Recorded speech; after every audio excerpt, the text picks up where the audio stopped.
welcome to my updated build video for my Rolling Slam Titan.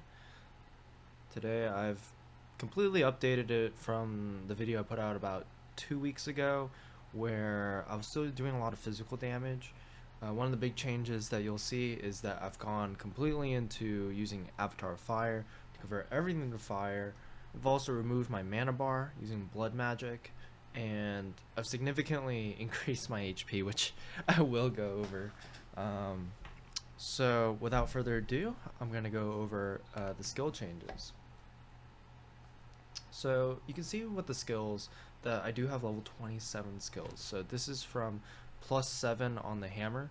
I am looking to improve this by getting another +2 levels from the gloves, but I didn't get a chance to get to that before making this video. But I'll probably be ranging around some of the stats in order to get that +2 levels. But as you can see, the levels do give a tremendous amount of damage boost.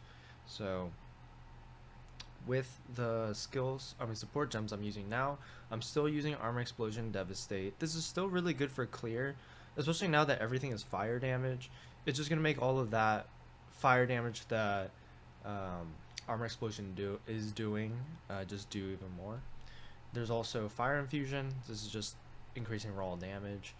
Martial Tempo is for quality of life, and you may have noticed I did remove Magnified Effect, which I did move to Herald of Ash. And the reason why I did that was so that I can get another support gem, Primal Ornament. Because everything is fire damage, this is 25% more fire damage, so this is just too good of an amplifier, and the increased AoE on Herald of Ash is going to make the clear just feel a little bit better from the overkill damage. For Hammer of the Gods, it's going to be pretty similar, except for I've replaced the bleed tech with burn tech. So Eternal Flame is going to increase that ignite duration, and I should be expanding this, as well as the magnitude of that burn will be increasing with Searing Flame. So you can see the ignite duration is 9 seconds, so it's going to get a nice 9-second DOT there.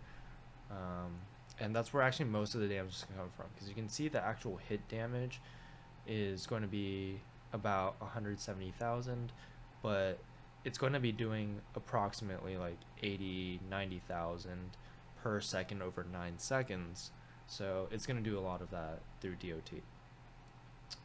The other damage is coming from Heft, Fist of War, as well as Heavy Swing. These are just more damage amplifiers, 30%, 20%, as well as another 35%. This is mainly used for bossing and some clearing of rares, but to be honest, that's not really necessary with the amount of damage I'm doing with Rolling Slam. Leap Slam here is also very critical just for fast clear. So what I found is Rolling Slam gets caught on enemies when you're in the wind up portion. So as you're winding up here, if you get stuck on an enemy, you don't move forward. So for example, there's Doriani here. So the idea is you want to have enough space before you hit the enemy so that you continuously move forward. So you would hit him, he would get stunned, knocked back, and then your second slam would go off. But a lot of times they're already up in your face. So if you're already just slamming like this, it feels awful. So I've alternatively changed to using Leap Slam for just kind of moving around the map, because yeah, general clearing with just Rolling Slam is a little bit tedious. I do use Rolling Slam a lot when I do have the space to continue moving, as well as when there are tougher mobs like magic or rares. But for Leap Slam, I'm using Holy Descent. This is critical for just health regeneration. The spoiler here is just going to increase the amount of consecrated ground duration from 4 to 6 seconds. Aftershock here is just quality of life. We already get 20% from the Ascendancy, so this makes it 45%. Just gives a good chance to clear the mobs when you land. Ignition here is just kind of thrown on. Ignite's chance is increased. I really didn't have anything better to put here. And there's also Stomping Ground, which is the Shockwave. Herald of Ash, I do want Vitality, Cannibalism, and Persistence. Magnified Effect is also just great for clearing. For Infernal Cry, I'm using Premediation for increased damage on the next attack, as well as Enraged Warcry. This doesn't do anything. I don't actually have any rage support right now. Something I've been toying with is the idea of adding Rage on hit, when hit, to a Jewel, just so that I potentially could be clearing a little faster. Seismic Cry, don't worry about it. And then for Shockwave Totem, there's Jagged Ground, as well as Ancestral Urgency. None of this is very important. Doesn't really do any damage anyways. It's really just for some stun uptime on bosses, as well as, you know, it just helps out in Ritual. It doesn't really do much damage at all. And then I have shield charges to move around. So here is my character sheet. So you can see that I've decently increased my strength. I actually had it about 800 at some point, but I need to lower it to increase the damage. I'm at 7,200 life. I'm at 74% block. I mean, 75 is best, but 1% is 1%. And then for armor, it doesn't really matter too much, but I do have 2,600 there. I do have almost all of my res is capped. I am planning to get that extra cold resistance to get everything to 78, but I'm not too worried about 1%, 2% there. And you can see in my skill tree later why I didn't take those cool points. It's because I only have 77 and it would not go to 78. For my health regen, I have 435, and this is pretty critical to just having enough sustain. Very important there. I'll go over the gear I'm using. So one of the key important things I found on the mace is that you want to have all melee skills. This is just going to dramatically increase the damage compared to attack speed or any other damage mod on there, because the mace skills scale really well with melee skills, although you still do want physical damage, and in my case fire damage, because everything is fire. It actually doesn't need to get converted, so fire damage is actually 100%, while physical will be 75% of that physical gets converted to fire. For my helmet and all my other gear, you'll mostly see the same thing, which is just getting all the resistances and as much strength and health as possible. So the idea is the same for all of my pieces, and I am using the maximum life soul cores. For my shield, I am getting one with high life, high strength. In this case, I went to try maximum chaos resistance. I have another shield that I was toying around with, which is this one, which has 8% physical damage reduction and 1% max elemental resistances. But trying to finesse this, I found that the effective HP was about the same, because it only has 82 maximum life. If this had an extra 100 maximum life, I think it'd be very good. But yeah, just dealing with that, as well as getting a min roll on the maximum elemental resistances instead of having, because you can roll up to 2 on that one. I didn't find that was worth fitting into the build. But otherwise, for my amulet, this one is just maximum life, high life, and strength. And then for my rings, you'll see that I'm going for strength and life as #1 priority, with some rarity there. That's how I'm compensating for that. And then for this one, the same thing. Fire damage is actually also really nice, as an increased, I guess, line there, increased fire damage. So that one is pretty reasonably high priority. If you can get that, you can actually improve your damage by quite a bit, with the trade-off of how much health you get. And here's my ingenuity. I corrupted this earlier, so I was just kind of gambling on that. 33 life isn't anything significant, but it's about extra 50 life at the end of the day. And then I am using Olros life flask here, which I find is okay. It's not really worth the like 27 div or whatever it costs, so this is definitely just you know, like end game, just dump your money into some random stuff.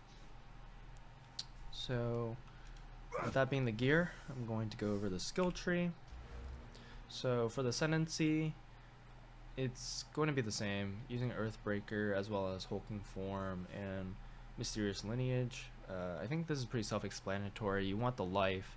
Hulking Form is just too good to pass up, and having some Aftershocks is nice because armor, frankly, is pretty useless, and Crushing Blows is also really useless.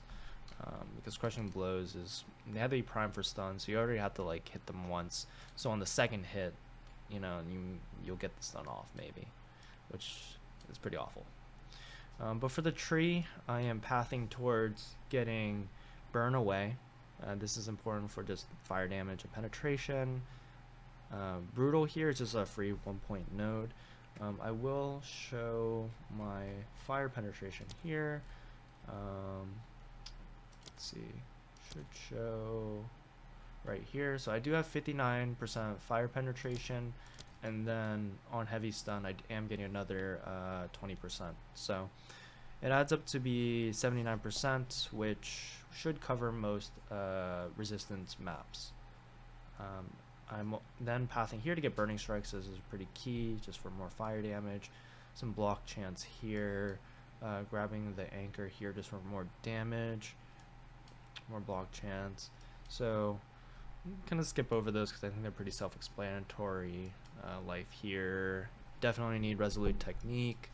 I'm pathing here for the AoE. I tried taking this off, but this is just such a quality of life area that I keep finding myself adding it back. It's too hard to give up. But pathing up to the tree here, this is where I mentioned I would take cold resistance. If maybe I had 1 extra point or something, I could remove Brutal for this. But it just basically saves you 1 point from not having to take this node.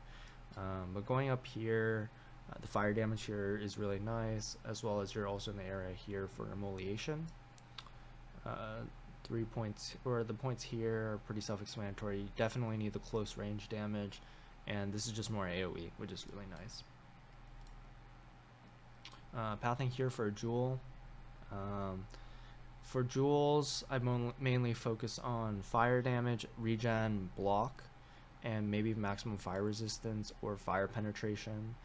Magnitude of Ignite is also a really nice line, and then I'll talk about those jewels at the end. But pathing here, you'd want to take Blood Magic, don't get mana in any of your gear, and then Overheating Blow and Fulmination here are really nice. I actually really like the Ignite effect nodes. These actually add a lot of damage onto Hammer of the Gods, but we're a little bit pressed for points because of how much traveling you have to do. You can see that I'm doing a lot of traveling here just to get to these nodes for the fire penetration.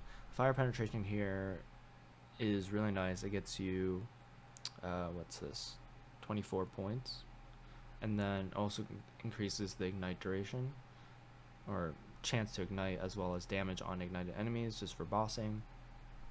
But it's really for these 2 points. I mean, in theory, you could take fire penetration on all your jewels, so you need fire penetration. I mean, that's an interesting idea. If I were to grab fire penetration on, I mean, this is what, 24, so if I grabbed it on all the jewels, actually, that could save a lot of points. Just kind of thinking this through. I mean, this area isn't awful too because it's grabbing me a whole bunch of jewels, which is necessary here. So one thing I changed was I used to take this path right here, which was 2 points to the jewel socket. I switched it to the 3 points to the jewel socket because here you just get 2 points of strength. While that is nice, this one gets you additional damage and AoE on the way to the jewel, so it does cost 1 more point, but you get a little bit of extra benefit there. But one way I'm getting a lot more HP is using Grand Spectrum Ruby. So if you grab 3 of these, it will be giving you a lot of extra HP. So with 3 of them, each one is 6% max life, so for a total of 18% max life. You can also find the corrupted versions with strength on them, so I have one with 9 and 2 with 7. They're all from 5 to 9 or 5 to 10, so they go from like 2 to 3 divs, I think, for the 7 strength and 9 strength, and then they rapidly jump up to like 10 if you want 10 strength. So I didn't find that was immediately worth spending on, but definitely room for improvement there. So that's the big tech for the HP. I can actually take these off and show how much they're just adding on in terms of just raw health. So you can see it's about 1,000 HP, so very significant in terms of survivability. And I find that it's pretty important that I do have around 7,000. In fact, having 8,000 would be really nice, but I often see my HP. I actually do like recaps, and I do get hit down to about 1,000 health, so things are hitting me for about 5,500 quite often. So just something to note. So that is the skill tree.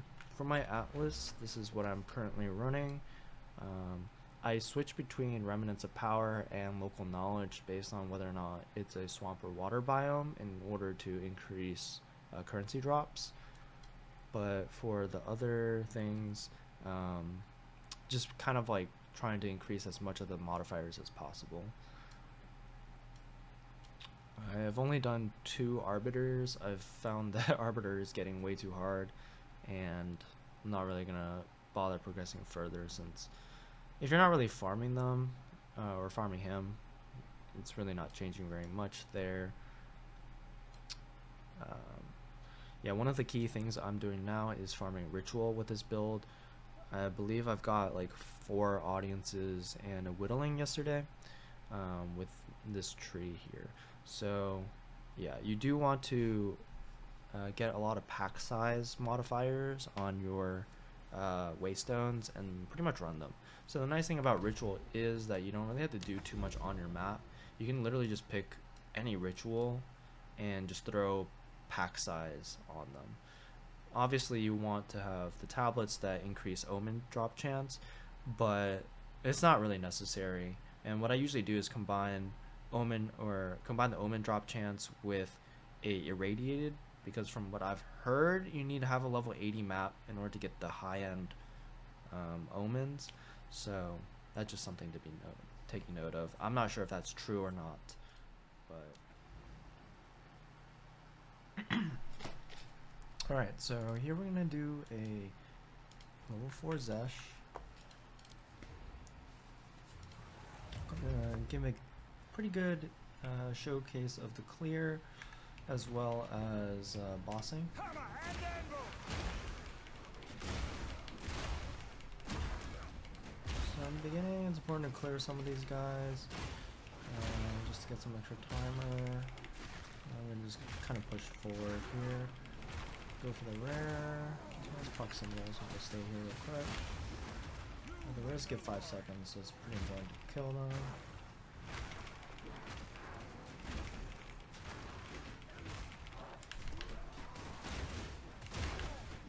This rare too.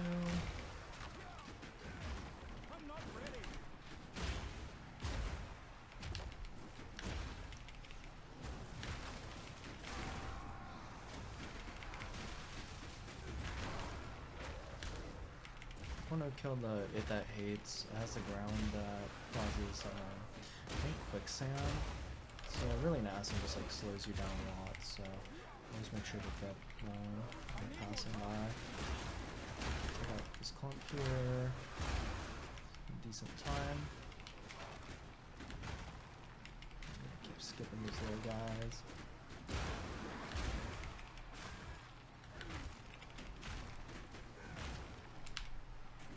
Finish those guys off, and we'll keep going.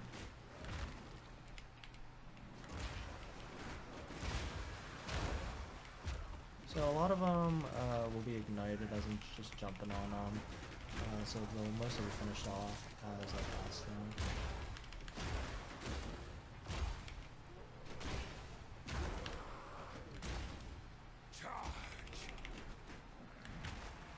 that, we're done with the timer part, so I have 26 seconds left, so pretty good time.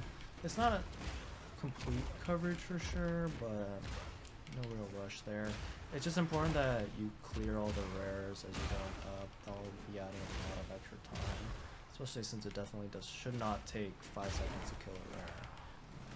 If you do, then probably need some more damage for sure.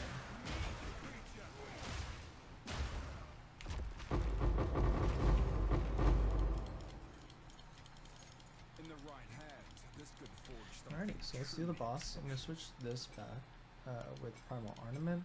So I normally have it on Magnified Effect, but Primal Ornament's really good for bossing.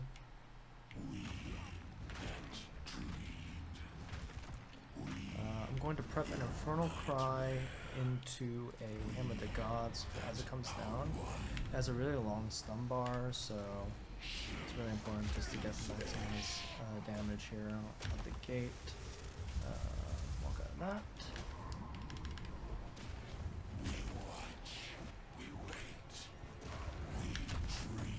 So we can tank those, but I don't think you want to take a direct hit. I haven't completely limit tested that yet. So early on, taking damage not too bad. I will not take another one of these, just because I don't want to use a flask.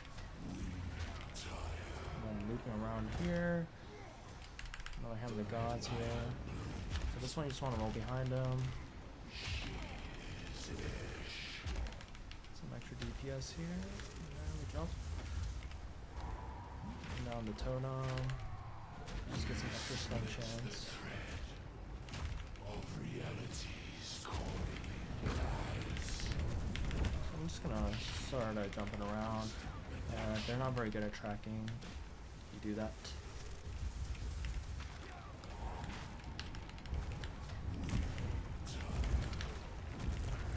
Jump away, yeah, he shot me in the back.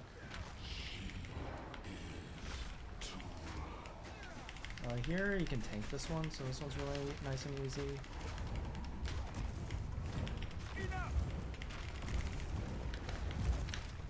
Okay, it's getting a little close here. Too close for comfort, just run around him for this one. Jump away here. And we have the stun break here. So this is where all the damage is going to come in. Alternative, you can just dodge Rolly's hand. It's probably actually a little easier. I was trying to get the jump tech to work, but I'm still learning it.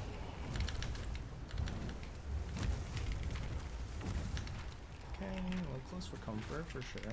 So, I mean, to be honest, I'm not even really doing this mechanic. I'm like eating all of those.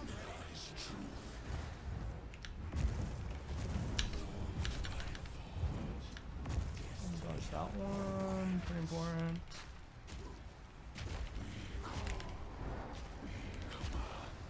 It's all extra damage here.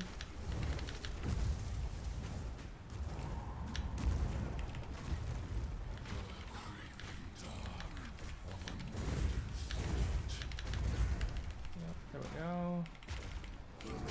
Some damage in here. Wash his hands.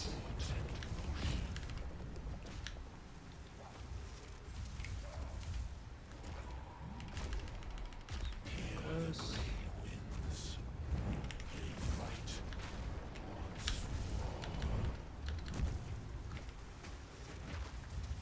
Just stay back here.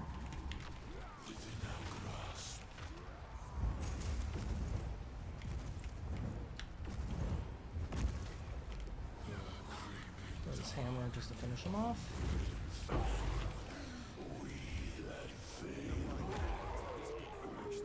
And that's Xesht. So a little close. Didn't actually even end up using all my flasks, but definitely use them if you need them. The regen with Consecrated Ground is pretty imperative. You can see that I'm regenerating 1,000 health per second.